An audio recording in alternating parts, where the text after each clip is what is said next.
¿Qué tal? Buenas noches. Es una alegría para mí estar acá en esta masterclass denominada Educar en Diversidad, la importancia de la educación sexual integral en la adolescencia.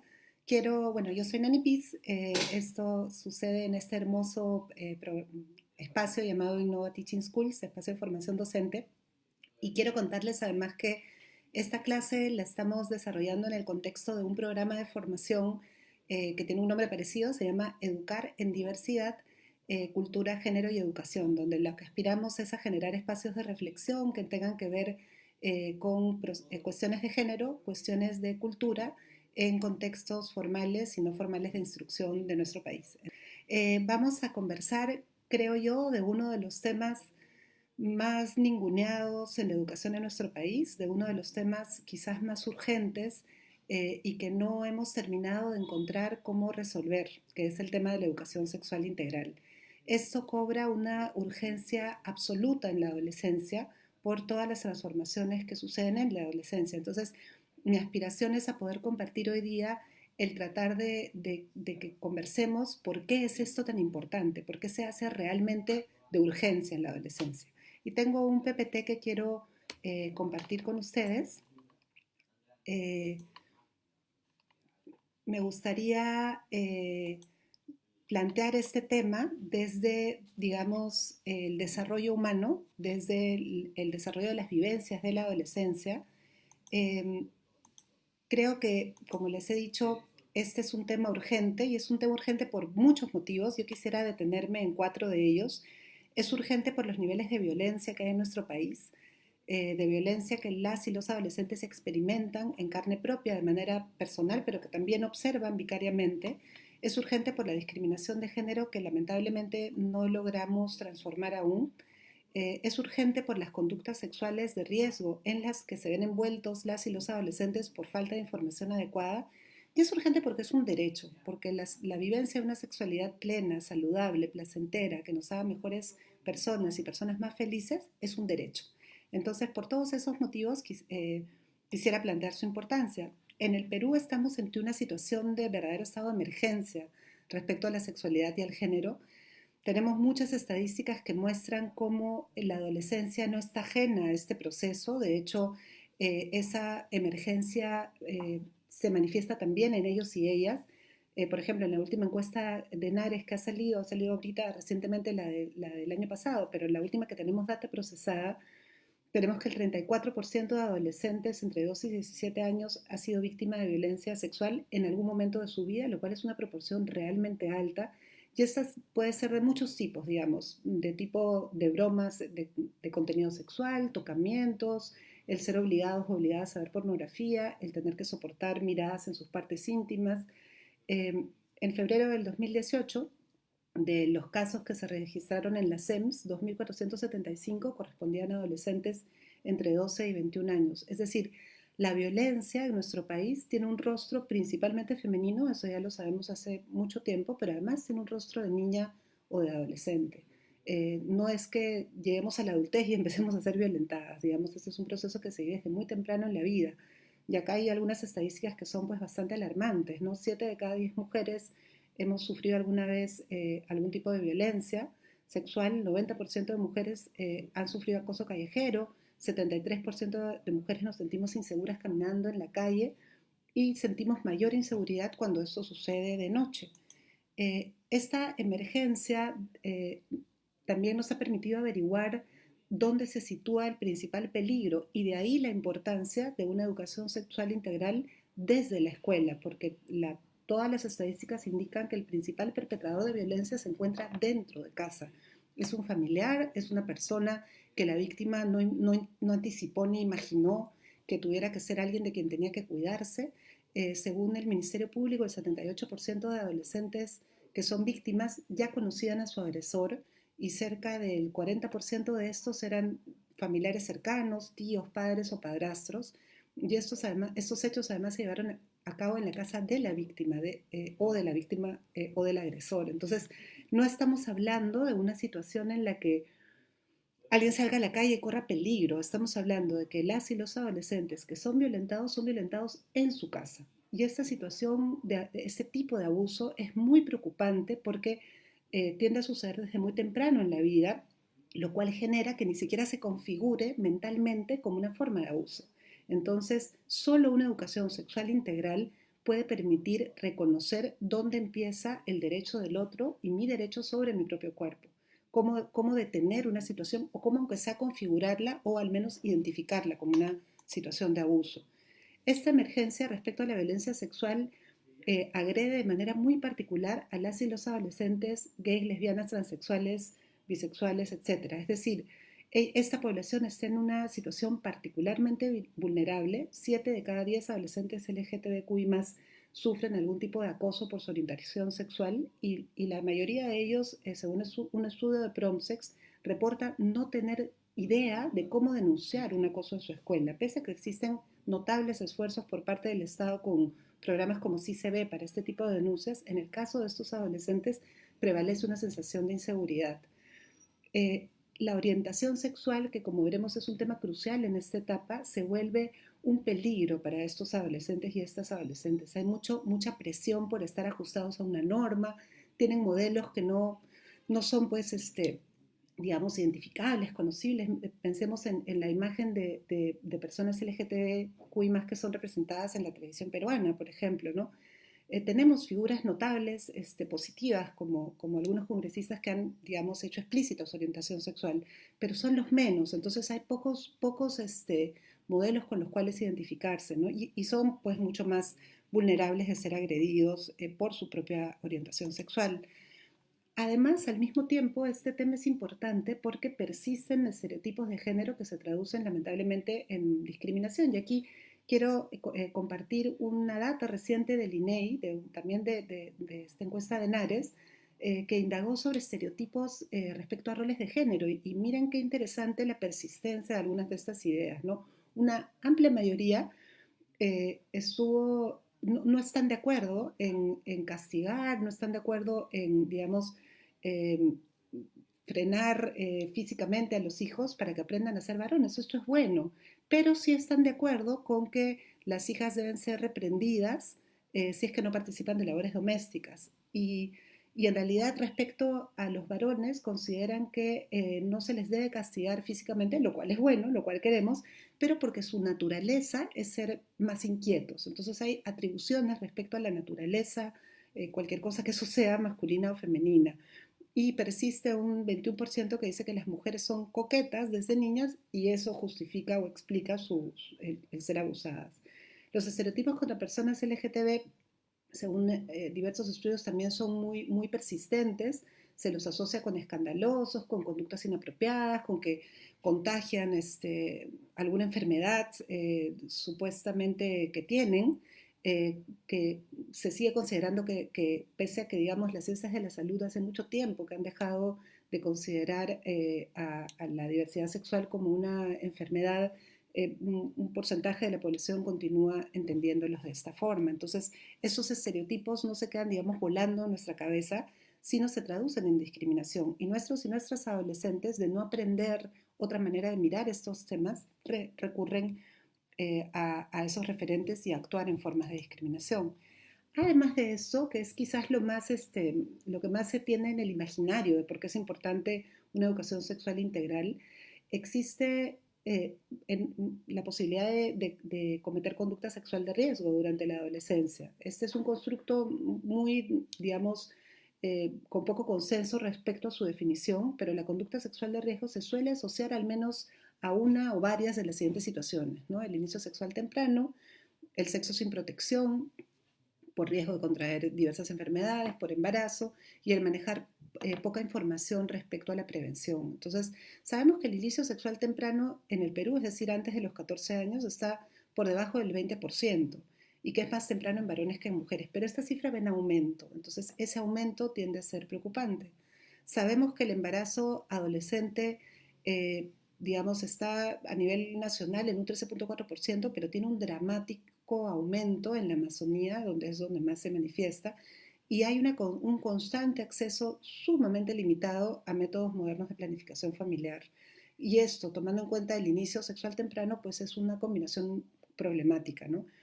Según el INEI, el 86% de adolescentes entre 15 y 19 años no usa ningún método anticonceptivo debido a que no tiene la información que necesitaría tener para poder planificar el ejercicio de su sexualidad. Y decíamos que además la educación sexual integral es un derecho, es decir, construir una sexualidad saludable que nos haga felices, construir una identidad de género, son aspectos cruciales del desarrollo, sobre todo en la adolescencia, que es en lo que yo me quisiera detener un poquito más. Y estos cambios que se atraviesan en la adolescencia, digamos, no se logra aprender de ellos por generación espontánea, requieren de un acompañamiento, requieren de una mente adulta sensible que acompañe esos procesos. Entonces, eh, digamos, hay muchos elementos desde donde podemos entrar a este tema. La adolescencia es una etapa de muchas transformaciones a nivel de género y sexualidad. Yo me voy a referir a algunos de ellos. Estas son algunas de las cosas que pasan en la adolescencia a estos niveles, digamos, entre la adolescencia vivida en la escuela. Hay una serie de cambios fisiológicos, aparece la autoimagen corporal como una preocupación, como un tema en el cual resulta necesario volver a entenderse a uno mismo a partir de todas estas transformaciones y reconfigurar esa autoimagen corporal. Hay un proceso de construcción de identidad que atraviesa toda esta etapa, que también se manifiesta en los niveles de sexualidad y género. Hay una aparición y configuración del deseo erótico y el aprender a orientarlo hacia una respuesta sexual gestionada. Hay el inicio de la gestión de la sexualidad y la expresión del rol de género. Saliendo de la escuela, se cierran esos procesos de construcción de identidad, aparecen nuevas formas de intimidad y tienden a ser experiencias más compartidas de intimidad. El enamoramiento ya se vuelve más, digamos, transformado, centrado en el otro más que como parte del proceso de construcción de identidad, y hay una serie de transformaciones en la afectividad. Entonces, no vamos a hablar de todo esto, necesitaríamos una clase magistral larguísima, pero sí quería detenerme en algunos procesos importantes que me parece que son los más descuidados al no tener nuestros adolescentes una educación sexual integral. Sin embargo, creo que es importante detenernos muy brevemente en algunos conceptos clave, en el concepto de género, de sexo, de identidad sexual y de identidad de género para encuadrar nuestra conversación. Eh, el sexo es el conjunto de características, estas son todas definiciones del Ministerio de Educación. El sexo es el conjunto de características físicas, biológicas, anatómicas de los seres humanos que los definen como hombre o mujer. Y el género es la construcción cultural en torno a esas diferencias, es decir, son las características que social, culturalmente asociamos a varones y a mujeres a partir de dichas diferencias biológicas. Y la sexualidad es una articulación, digamos, no solamente biológica y reproductiva, sino que tiene que ver con lo socioafectivo, lo ético, lo moral, que interactúa a lo largo de la vida de las personas. La identidad sexual es un juicio, es decir, es el juicio de soy varón o mujer desde la propia, digamos, corporalidad, desde la genitalidad, la figura corporal, y se sostiene en el cuerpo sexual básicamente expresado en el disformismo sexual. Mientras que la identidad de género es un juicio de clasificación en base a atribuciones culturales, es decir, a atribuciones que las diversas culturas han ido asignando a los sexos biológicos, y se sostiene y está en tensión permanente con los estereotipos basados, digamos, los que se construyen sobre la masculinidad y la feminidad de una determinada cultura en tiempos históricos determinados. Vamos a hacer un poquito de historia para entender mejor esto y ver de dónde viene esta relación. Digamos, desde mediados del siglo XIX, la reivindicación de las mujeres se plasmó en diversas corrientes de feminismo, y me empezó a establecer una gran discordancia entre lo que llamábamos identidad sexual y de género. Esta lucha luego se pliega en la comunidad LGTBQI+. Los autores coinciden en que diferenciar identidad sexual y de género tiene un valor didáctico en realidad, porque en la experiencia personal respecto a la identidad, de manera global, digamos, estas se sintetizan y se articulan. A mí me gusta mucho esta cita de Gómez Sapián, que dice: la identidad sexual y de género es la teoría que cada persona construye acerca del mundo en el que se siente y se expresa como mujer o hombre, realidad que se conforma a través de una proyección retrospectiva y prospectiva que incluye no solo contenidos, sino expectativas ideales. Y esta cita de Patricia Ruiz Bravo, una de las pioneras de la investigación del género en nuestro país, me parece muy, muy clara. Dice: el concepto de género se desarrolla al interior del debate teórico feminista. Su objetivo fundamental fue evidenciar la fragilidad y la falsedad de las explicaciones biologicistas de la subordinación de la mujer. Se trataba de mostrar que la subordinación de la mujer no era el resultado de una biología inferior, sino de la manera en que esa diferencia era construida social y culturalmente. Por ello se enfatizó esta distinción entre dos esferas que se confunden cuando se trata del tema, que es la biológica y la cultural.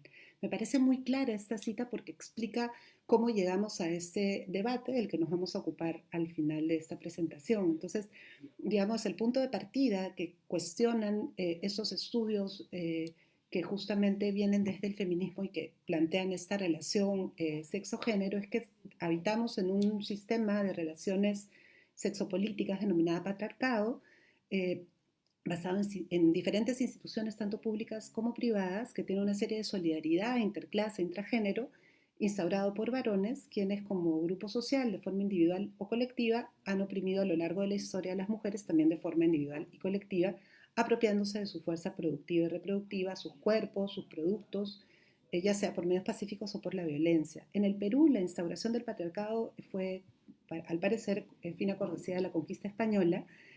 Diversos hallazgos arqueológicos nos vienen demostrando que existía otra configuración ahora, o sea, antes, digamos, que fue leída desde los ojos de los conquistadores, como sucede siempre en la historia que la termina contando el que venció. Una serie de restos arqueológicos nos hablan de lideresas que no eran secundarias, ni eran accesorias ni acompañantes, sino que dominaban, digamos, determinadas regiones. Entonces, algo muy importante a tomar en cuenta es que así como el capitalismo se vende como la única opción existente, sucede algo muy parecido con el patriarcado. Se trata de instaurar como el sistema que existe, pero diversas configuraciones culturales en tiempos históricos distintos nos muestran que no ese es el caso, ¿no? Tradicionalmente los roles patriarcales separan varón y mujer, los oponen y es injusto con los varones y con las mujeres, ¿no? Asocian a los hombres a roles de proveedor, que además ayuda en casa, mientras que las mujeres son amas de casa y además trabajan, es decir, es un rol secundario. El espacio público es en el que reina el hombre por excelencia, el hombre que se queda en casa es un pisado, el espacio de las mujeres es el espacio privado y la calle es peligrosa y bueno, es efectivamente peligrosa en términos de violencia. Lo masculino se asocia con agresividad, fuerza, competencia y razón, y lo femenino con dulzura, sensibilidad, emoción, sacrificio y renuncia. Y si se dan cuenta, todo esto pone a los varones en una posición de agencia y a las mujeres en una posición de dependencia, que es justamente lo que el enfoque de género trata de cuestionar. Es decir, que nada de eso es natural. Todo es fabricación cultural que no guarda relación alguna con una supuesta naturaleza femenina o masculina. Ese fue nuestro rodeo, digamos, conceptual. Volvamos a nuestros adolescentes. Es importante, digamos, tener en cuenta que las y los adolescentes aprenden quiénes son en términos tanto sexuales como de género en un contexto patriarcal, en un contexto discriminatorio y desigual, que no construye la equidad ni el valor de ellos y ellas de la misma manera. Eh, en este contexto, desarrollar una sexualidad es particular. El desarrollo sexual es algo que nos sucede a todos los seres humanos y a animales, y es un proceso que en los animales humanos involucra componentes biológicos y comportamentales, las emociones, el mundo social, y la etapa adolescente es una etapa particularmente intensa en estos términos, de mucha exploración y experimentación. Esta exploración implica actividad tanto autoerótica, es decir, masturbatoria, como homoerótica, es decir, con el mismo sexo, como heterosexual, es decir, con el sexo opuesto. El grado de exploración que pueda ocurrir va a depender muchísimo del nivel de legitimidad y de los valores culturales. Es más, la sola posibilidad de poner en la mente el pensamiento que implique poder experimentar va a depender de cuánto la sociedad lo sanciona, lo permite o lo legitima, ¿no? Eh, Aparece con mucha fuerza el deseo sexual a partir de una serie de transformaciones biológicas en esta etapa que suceden tan tempranos como a los 10 años. Entre los 10 y 12 años los adolescentes tienden a haber tenido su primera atracción sexual intensa y luego su primera fantasía sexual, la cual concomita con una serie de transformaciones cognitivas. Entonces, ese poder mantener esa imagen que elaborar en la propia mente, que es producto de las transformaciones mentales, ¿no? Las primeras atracciones eróticas no las entienden como tales, pero las van pudiendo identificar como cuestiones de deseo erótico gradualmente, El deseo tiende a presentarse en primera instancia de manera autoerótica y luego son compartidas. Todo esto puede resultar bastante doloroso, bastante confuso y bastante extraño en un acompañamiento. Una primera emisión seminal nocturna o una primera atracción hacia un otro no entendida, no elaborada, no anticipada puede producir pánico a un puber de tan joven como de 10 años. Entonces, al guardar silencio por nuestros propios miedos o por nuestras propias incomodidades, lo que estamos haciendo es desnaturalizar algo que pasa en todo animal humano y algo que podría ser vivido con mucha tranquilidad y con mucho bienestar. Aprender a gestionar la sexualidad, ¿qué cosa implica? Implica ir identificando una orientación sexual, homosexual, bisexual, heterosexual, el desarrollo de actividades, intereses, estilos en la conducta asociada a la sexualidad. ¿Quién soy yo en términos de sexualidad? ¿Qué cosa me gusta? ¿Qué cosa no me gusta? ¿Qué cosa me motiva? ¿Qué cosa me incomoda? ¿No? Lograr articular, a mí me gusta mucho la palabra gestionar para entender esto, es decir, cómo organizo mis sentimientos sexuales, en qué lugares es adecuada la excitación, en qué lugar no es adecuada la excitación, qué tipo de besos son pertinentes en qué momentos, cómo vivo y interactúo cotidianamente con quienes me atraen, es decir, todo este aprendizaje que supone construir sentidos respecto a quién soy yo en términos sexuales. Eso supone ir aprendiendo a aprender, digamos, a generar nuevas formas de intimidad con un otro y a poder tener claridad sobre qué habilidades necesito para regular mi comportamiento sexual y no tener consecuencias que no deseo tener. Entonces, como verán, nada de esto se aprende solo. Todo requiere de un acompañamiento. De hecho, muchos de nosotros no tuvimos esta orientación al crecer y lo fuimos descubriendo a trompicones o por distintos mecanismos. Hubo mucho dolor en el proceso de aprenderlo o no necesariamente terminamos teniendo adultos que sean tan felices como podrían ser con su propia sexualidad. ¿Qué hemos encontrado nosotros? La data que les voy a compartir es parte de un proyecto denominado Ser Adolescente en el Perú. Es un proyecto gestado en la cooperación entre la Pontificia Universidad Católica del Perú y el Fondo para la Infancia, UNICEF, que está orientado a tener una caracterización de las y los adolescentes de nuestro país a partir de sus vivencias y experiencias. Hemos trabajado con adolescentes de Lima, Cusco y Tarapoto, rurales y urbanos, de distintos tipos de rendimiento, género, etcétera, diversos entre sí, y gran parte de la información que comparta viene de este estudio. Lo que nosotros encontramos en este trabajo es que respecto a la gestión de la sexualidad, los adolescentes se encuentran solos, profundamente abandonados, tienen concepciones muy confusas respecto al género y la sexualidad, reciben el mandato de que explorar en la adolescencia está mal, es algo que no se puede hacer, la misma palabra exploración es sancionada duramente por los adultos de su vida y tienen básicamente una tremenda asociación entre sexo y miedo. Es decir, en su mente, tener sexo es exactamente lo mismo que quedar embarazado o embarazada y que se acabó el futuro. Y de hecho, tener una pareja equivale a tener sexo. No logran entender la mediación que hay entre tener una pareja y tener sexo, entre el proceso de elegir tener sexo y cómo tenerlo, y en el proceso de elegir quedar embarazada o no quedar embarazada, o embarazar a alguien o no hacerlo, y digamos, el que la vida se acabe para ellos. Es casi una ecuación en total igualdad. Entonces, ha habido aparentemente un mandato muy fuerte de postergación del inicio sexual en la adolescencia, pero que lo que ha generado principalmente es una asociación directa entre sexo y temor. Y esto es terrible porque es asociar una de las principales dimensiones de la psiquis, de las que mayor bienestar pueden producir, que son totalmente constitutivas de la identidad, al miedo. No hablan de sexo, de hecho cuentan que en sus intentos, los más valientes de hablar del tema con sus padres, son desanimados por ellos. Se les suele decir que es un tema que no corresponde con su edad. Eh, en la escuela tampoco hablan de sexo y sí hablan con sus padres, de hecho es con quien más lo hablan, pero consideran que están tan perdidos como ellos y como ellas. Y básicamente utilizan la internet. Entonces quien está educando a nivel de sexualidad a nuestros adolescentes es principalmente la internet, con toda la basura que hay en ella, ¿no? ¿Qué implica construir una identidad de género en la adolescencia? Implica ir construyendo una expresión de género, cómo expreso yo quién soy en términos de género, una manera de ser, de entenderme según mi género, ya sea que este coincida con el sexo biológico o no, y poder evaluar críticamente los roles de género que existen en la cultura de la cual formo parte, construyendo una manera personal y propia de entenderlos.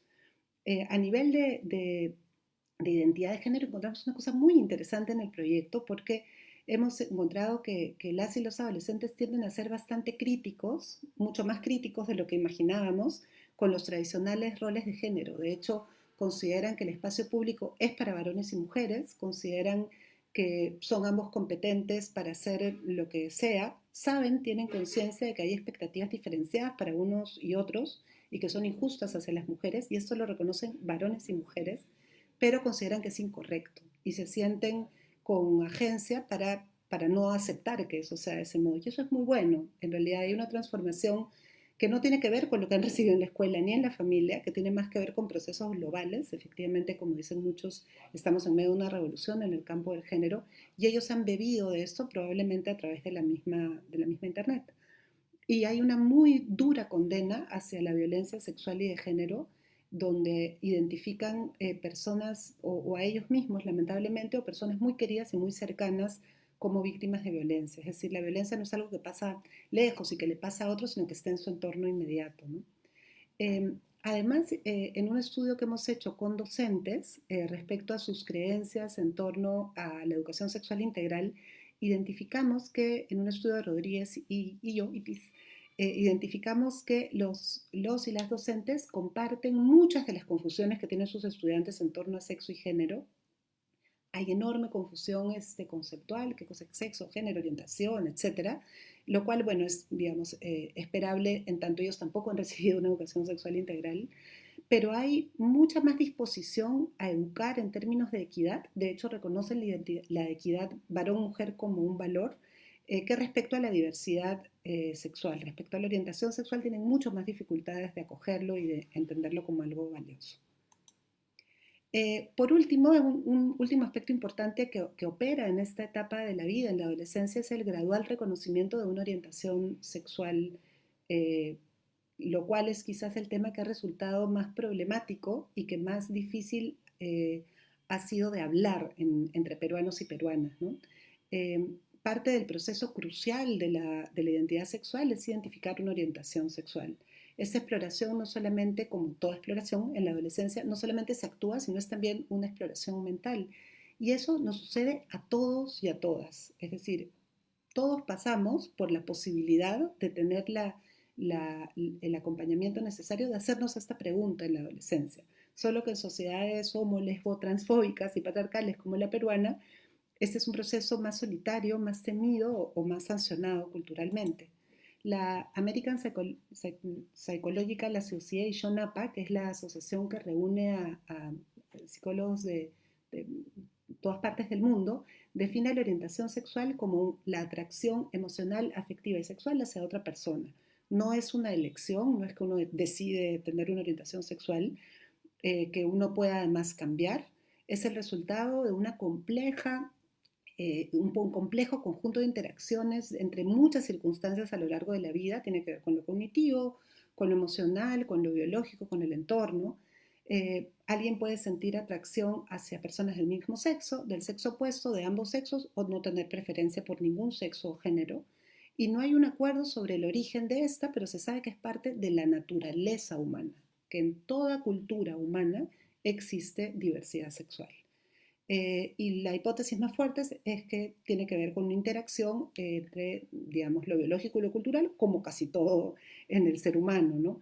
En ese sentido, la fabricación del término homosexualizar es una aberración lingüística y conceptual. No es posible homosexualizar a nadie, como no es posible heterosexualizar a nadie. Es decir, no es posible que alguien sea, en términos de orientación sexual, lo que yo deseo, o que sea lo contrario de lo que yo deseo.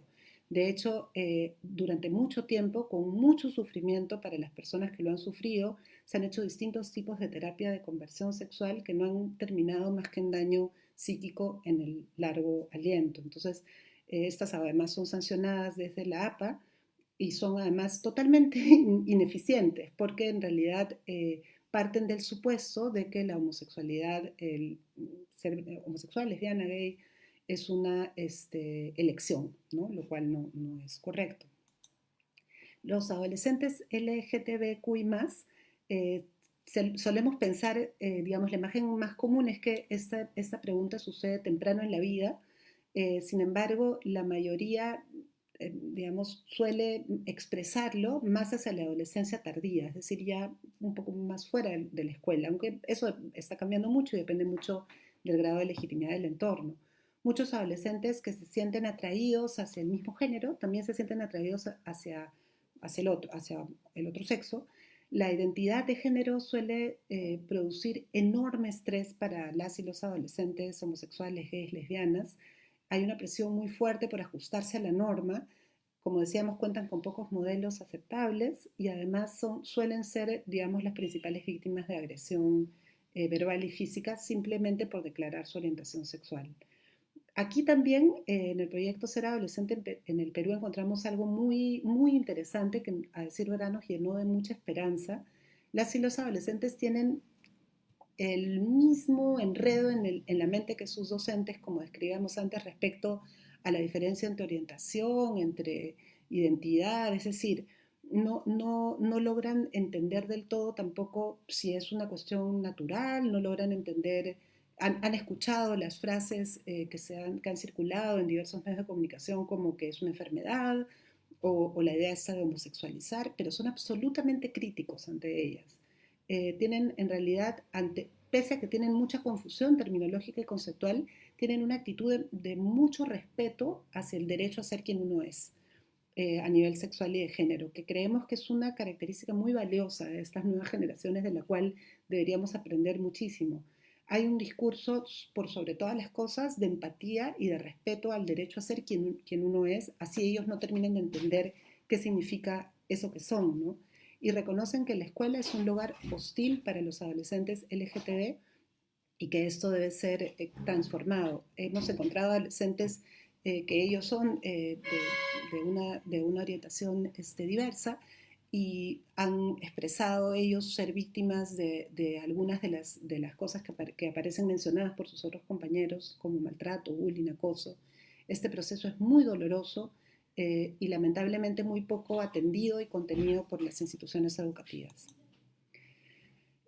Decíamos finalmente que hay una cuestión de derecho en la educación sexual integral. Ese derecho lamentablemente en nuestro país se ha visto vulnerado. El derecho que las y los adolescentes tienen a poder tener una vida sexual plena, a tener una construcción de identidad de género plena, ha estado bajo ataque en nuestra realidad, en nuestro país. Ha habido un ataque explícito a la educación sexual integral con enfoque de género a un año de la gran movilización nacional de Una Menos, que se considera un hito histórico en la historia republicana de nuestro país en términos de movilización ciudadana que llevó a visibilizar la enorme violencia de la que éramos víctimas las mujeres en el Perú. Empezaron a aparecer una serie de grupos antiderechos que lograron llevar al Estado peruano a ser demandado para la eliminación de la educación sexual integral en la currícula nacional. De hecho, este proceso se llevó hasta juicio y no es un proceso solamente del Perú, es un proceso latinoamericano, ha pasado en muchas partes de Latinoamérica, ha generado situaciones de ataques parecidas en otras partes del continente y en ese contexto nace el término ideología de género. Este término no tiene ninguna legitimidad académica ni teórica, es un término fabricado por grupos antiderechos que lo que pretenden al hacerlo es naturalizar las desigualdades entre varones y mujeres y la discriminación hacia personas LGTBQI+. Es decir, al denominar de ideológico el concepto de género, lo que pretenden decir es que esa desigualdad que hace que las mujeres estemos en una situación de desventaja respecto a sueldo, respecto a trato, respecto a administración de justicia o que suframos violencia es natural. Y la diversidad sexual no es natural. Entonces no es un término que tenga ninguna base científica, es lo más ideológico que hay, curiosamente. Finalmente, felizmente, nuestro Estado peruano luchó, ganó la demanda interpuesta en su contra y estamos en vías de que esta situación felizmente pueda transformarse. Pero las consecuencias han cobrado caro a nuestros adolescentes, ¿no? que han perdido esa posibilidad de aprender lo que necesitan aprender. Aún, yo quería compartir algunas citas que ellos mismos dicen de nuestro estudio Ser Adolescente en el Perú. Por ejemplo, Graciela, de cuarto de secundaria de Lima Centro, dice: me encantaría tener información, pero la escuela como que no me ayuda mucho, no me brinda la información o el consejo que yo realmente necesito, y para eso recurro a otros medios de comunicación, como por ejemplo Internet. Creo que Internet tiene también las cosas, pero también una persona mayor te puede decir las experiencias de la vida que ha pasado y te puede dar los consejos que tú realmente necesitas. Qué claridad la de Graciela para decir: yo necesito que la escuela me ayude a no tener que recurrir a Internet, que realmente no me da la información que yo necesitaría. Cleidy, de segundo de secundaria de una escuela rural de Cusco, nos dice que quisiera saber por qué sucede eso, tal vez, cuáles son las emociones que sienten ellos, las personas LGTB, cómo se sienten ellos al ver que las demás personas no les entienden. Es decir, hay una curiosidad de poder entender para poder empatizar, ¿no? En el caso de Cleidy. Y Roberto, de cuarto de secundaria de Tarapoto, de una escuela urbana, nos dice: hay mucha gente que está desinformada. A veces no tiene de dónde informarse. De repente no tiene internet o libros, de repente es pobre, no sé. Por eso de repente las autoridades deberían facilitar los recursos para que se informen. De repente talleres, dar libros o ver, hay muchas formas en las que se podrían hablar. Es realmente lamentable que depositemos sobre Roberto el tener que generar estrategias a sus 15 años para decirle al Estado cómo debiera ser él educado desde una educación sexual integral. Es realmente lamentable que esto se lo dejemos a nuestras adolescentes. Roberto está ahí con su hermosa mente de 15 años tratando de pedirnos estrategias que no le han sido facilitadas y que él merece y tendría el derecho de tener. Las escuelas, los docentes, las familias, el Estado, la sociedad en general, tenemos una enorme deuda con nuestros y nuestras adolescentes respecto a su educación integral. Ellos lo saben y lo demandan y lo plantean como un tema de derechos, no lo plantean como algo que pueda ser dejado de lado, sino como algo que explícitamente necesitan. ¿Qué hacemos como docentes? Creo que es importante como docentes revisar y actualizar nuestras nociones sobre sexualidad y género. Nosotros no hemos crecido ni hemos sido educados en un mundo como el que tenemos ahora en términos de educación sexual integral. No entendemos mucho del debate, no entendemos algunos de los términos que aparecen y hay que tener humildad, apertura, generosidad con uno mismo para saber lo que no sabemos y formarnos en ese sentido, ¿no? Hay que educar en sexualidad y género a partir de evidencias científicas, no a partir de sesgos religiosos o ideológicos. Ese es nuestro deber con nuestros estudiantes, construir verdad a partir de evidencia, no a partir de lo que quisiéramos que fuera la realidad. Y no usar nuestra fe como excusa. Ninguna religión de ninguna parte del mundo fomenta discriminar, ni maltratar a nadie, ni desinformar a nadie. Y no es justo con ninguna fe utilizarla como excusa para ello, ¿no? Necesitamos que, dado este contexto tan duro que hemos descrito al inicio, de una enorme violencia, de riesgo, podamos trabajar en nuestras escuelas como espacios seguros. Esos adolescentes y esas adolescentes que sufren violencia en casa tendrían que tener en la escuela el espacio seguro de acompañamiento para que pueda haber una diferencia en sus vidas. Y ellos reconocen a los docentes como aliados y ponen un valor enorme sobre la escuela y le entregan su fe con todo su corazón. Confían en la escuela como un espacio que de saber el nivel de confianza que tiene sobre ellos y ellas, debería honrar justamente esa enorme entrega de las y los adolescentes hacia ella. ¿Qué hacer como familia? Al igual que los docentes, digamos, aceptar y acoger las necesidades de nuestros adolescentes. Nuestros adolescentes nos han venido contando básicamente de la imposibilidad no de iniciar la conversación respecto a sexualidad, sino de que esta fuera acogida, ¿no? De padres cerrando el tema, considerando que como no saben cómo hacerlo, prefieren no hacerlo. Y creo que es importante partir de saber que el tema nos moviliza, que el tema de la sexualidad y el género es un tema profundamente íntimo, con el cual es difícil saber qué es lo que debemos decir y qué cosa es lo que no debemos decir. Y es por eso importante entender dónde estamos y buscar información, buscar guía, buscar acompañamiento para poder hacerlo. Reconocer que sabemos poco sobre sexo, que las generaciones que tienen de 20 años para arriba probablemente no tienen ni la mitad de información que, que, que se ha ido generando a lo largo del tiempo, que esta información ha venido sesgada, ha venido con una carga ideológica, hemos sido postergados respecto a nuestro acceso a ella, y que necesitamos aprender para poder acompañar a nuestros hijos e hijas. Informarnos acerca de los procesos que viven los adolescentes y las adolescentes, no solo biológicamente, no solamente, digamos, la menstruación, no solamente los cambios de voz, ¿no? Sino aquellos procesos que tienen que ver con el ejercicio de la sexualidad, a nivel afectivo, social y a nivel también, evidentemente, biológico.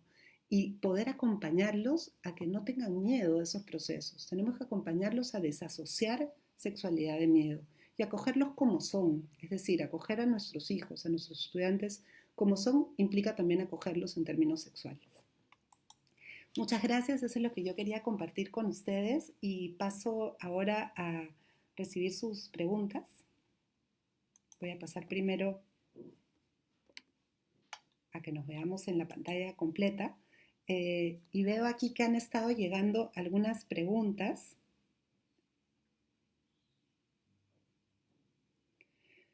Qué bonita esta pregunta, dice, ¿será momento de aprovechar la presencia permanente de los padres cuidadores en casa para hacer docencia sexual con ellos y así que puedan guiar mejor a sus hijos e hijas? Qué bonita pregunta y qué esperanzadora en medio de todo esto, ¿no? Porque efectivamente esta situación de pandemia nos ha arrojado en la cara todas aquellas cosas que no pueden ser solo competencia de la escuela, ¿no? Y la educación sexual integral no puede ser solo competencia de la escuela. Es nuestra responsabilidad como padres, como madres, como familias y como escuela estar en la misma página respecto al tema, porque digamos, tener un discurso común.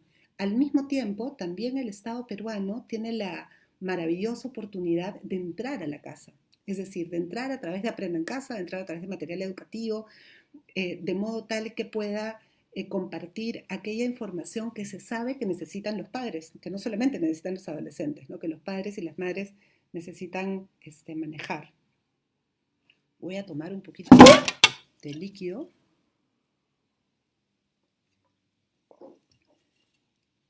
¿Cómo explicarle a un niño el cómo fue concebido si tiene padres adoptivos de un mismo sexo? Qué bonita pregunta.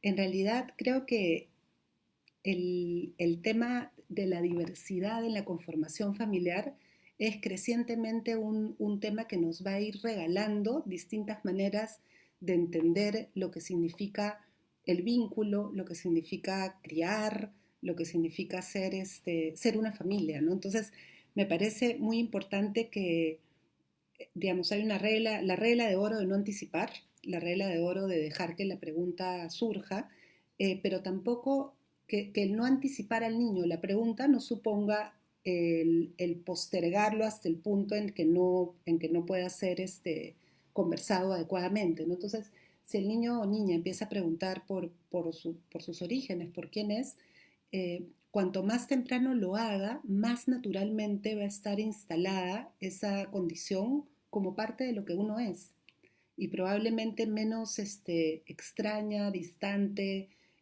o traumática resulte, ¿no? Lo que lo hace extraño no es el proceso, digamos, cómo fue uno concebido, es algo que normalmente no conversamos con nuestros padres, ¿no?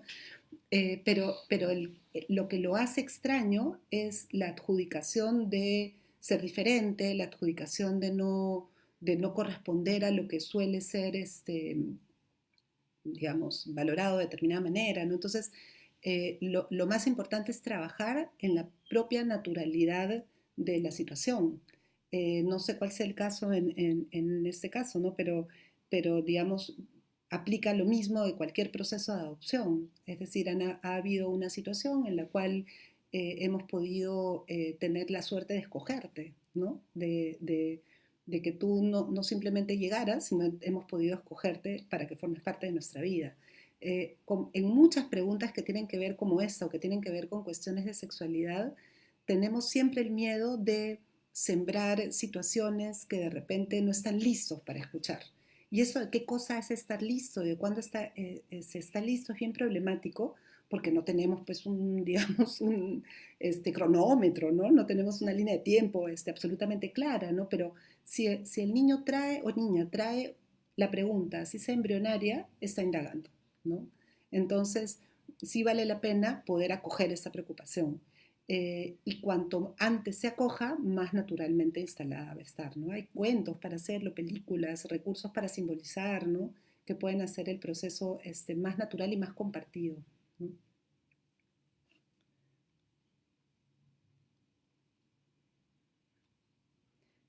Sí, mira, qué bonito, entre ellas Noche Vega dijo exactamente igual que un menor con padres del mismo sexo, sin embargo tener en cuenta la edad y qué es lo que quiere saber, exactamente. Creo que la palabra clave ahí es naturalizar, ¿no? Hacerlo como parte de cualquier familia, ¿no? ¿Cómo acompañar desde casa aun cuando no nos movemos en un espacio patriarcal? Además de escuchar y ser respetuosos con sus necesidades, hay otras formas en las que podemos acompañarlos cada vez mejor para que no carguen con nuestras propias limitantes. A mí me salta mucho la palabra cuidado, ser cuidadoso con ellos. Qué bonito. Efectivamente, creo que, creo que parte del cuidado hacia el otro, coincido con lo que dice esta persona, parte del cuidado hacia el otro es poder saber poner sus necesidades en un lugar importante y no fusionarme con esas necesidades, no fusionar lo que esa persona, digamos, eh, está necesitando, sabiendo, con lo que yo traigo, ¿no? Entonces, es extremadamente importante saber qué es lo que yo traigo, qué es lo que yo traigo respecto a sexualidad y género. ¿Qué es lo que yo sé respecto a esto? ¿Qué es lo que no aprendí? ¿Qué es lo que no me enseñaron? ¿Qué es lo que no puedo, por lo tanto, transmitir como experiencia ni vivencia? Y que tengo que ponerme a leer, que tengo que ponerme a informarme para saber, ¿no? Para no pasar mi miedo, para no pasar mi angustia ante la pregunta, sino pasar el poder acoger la pregunta que me están haciendo, ¿no? Entonces, efectivamente, una ética del cuidado supone adultos que pueden sostener el proceso porque no les da miedo. Entonces, por eso puedo cuidar, porque a mí no me da miedo, ¿no? Porque he podido darme, lo cual no significa no tener las cosas resueltas completamente ni por asomo, ¿no? Pero sí significa que no me aterrorice la pregunta, ¿no? O que no sienta que voy a sembrar una cosa espantosa en ellos y ellas al responder, ¿no?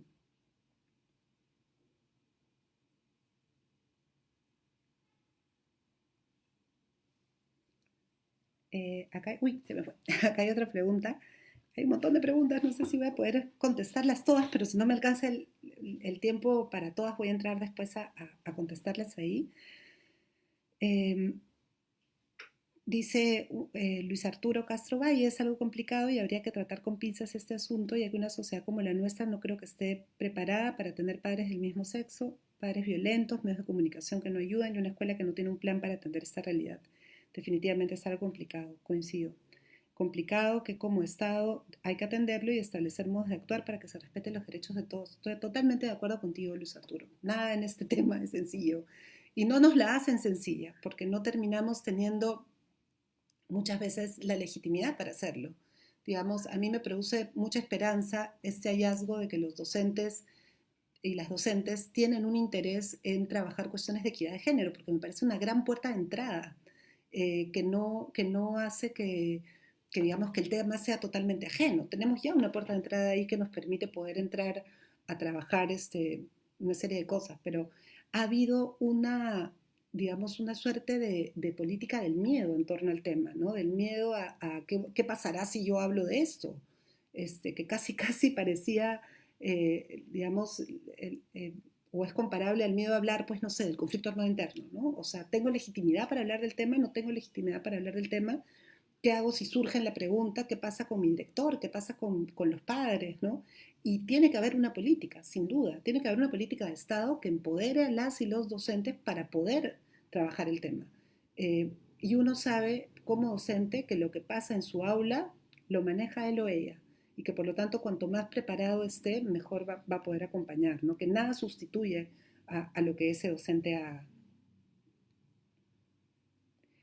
¿Cómo trabajar el tema hoy desde los espacios eclesiales, religiosos y de espiritualidad? ¿Existe alguna experiencia al respecto? ¡Wow! ¡Qué bonita pregunta! ¡Qué hermosa pregunta! De hecho, hay reflexiones al respecto. Hay muchos, yo tuve una experiencia muy interesante este verano porque acompañé a una escuela secundaria católica que estaba trabajando justamente en una reflexión, quería organizar una reflexión en torno al género y a la sexualidad. Y ha sido de las experiencias más hermosas y más intensas que he tenido en acompañamientos de este tipo, ¿no? Recuerdo una intervención de un sacerdote, porque los docentes estaban como en un punto, bueno, ok, pero todo esto de la diversidad, ¿cómo haríamos?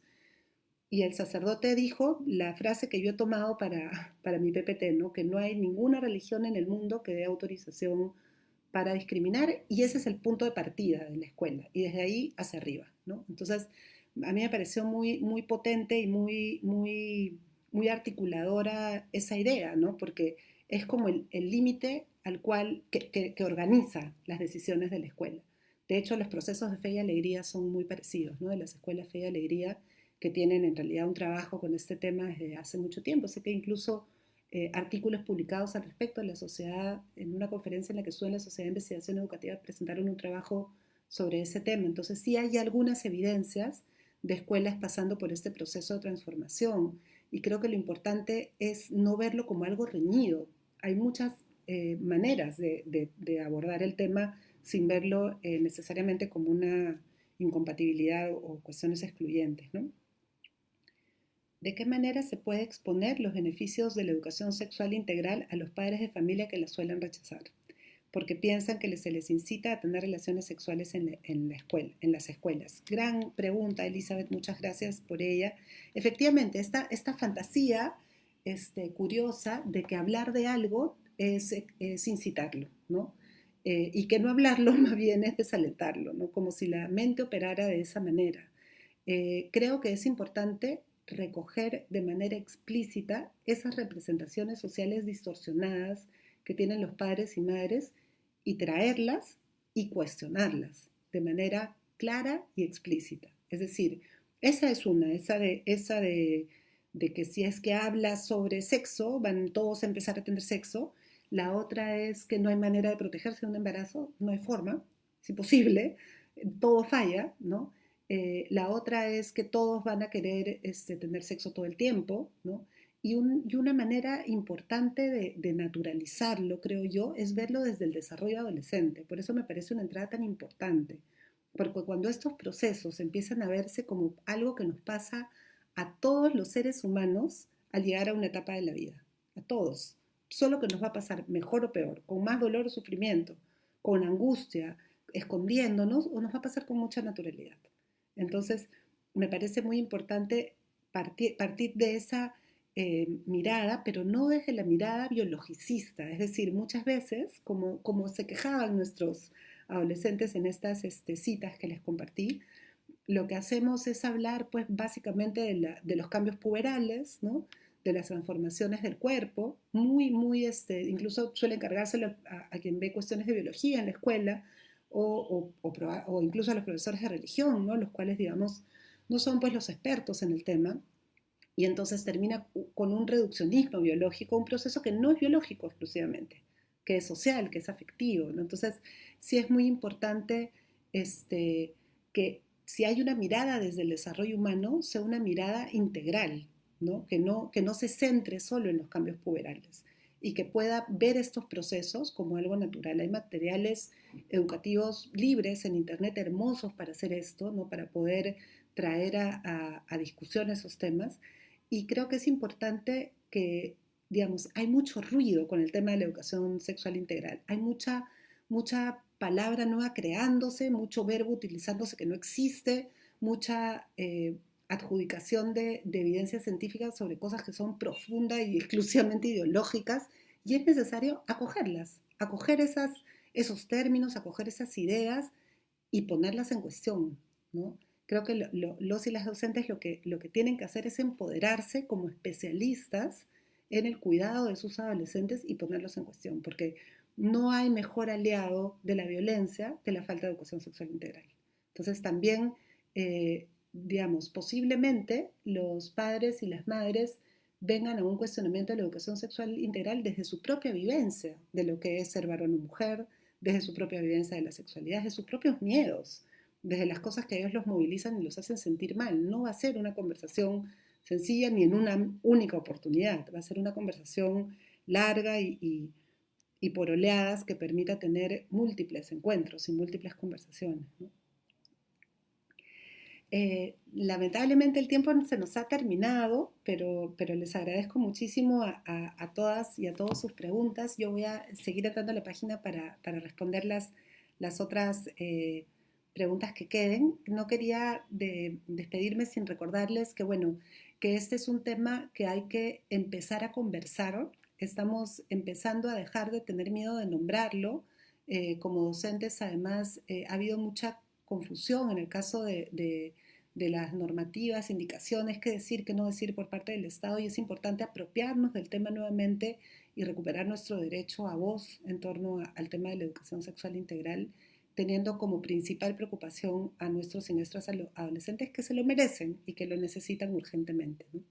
Y por último, bueno, invitarles nuevamente, tal como lo hice al inicio, al programa de formación Educar en Diversidad, Cultura, Género y Educación en Innova Teaching Schools, donde trataremos este tipo de temas con mucho más profundidad y detenimiento, y temas vinculados también a diversidad cultural en nuestro país, que es otro gran tema del cual espero podamos hablar en otra oportunidad. Buenas noches y muchas gracias.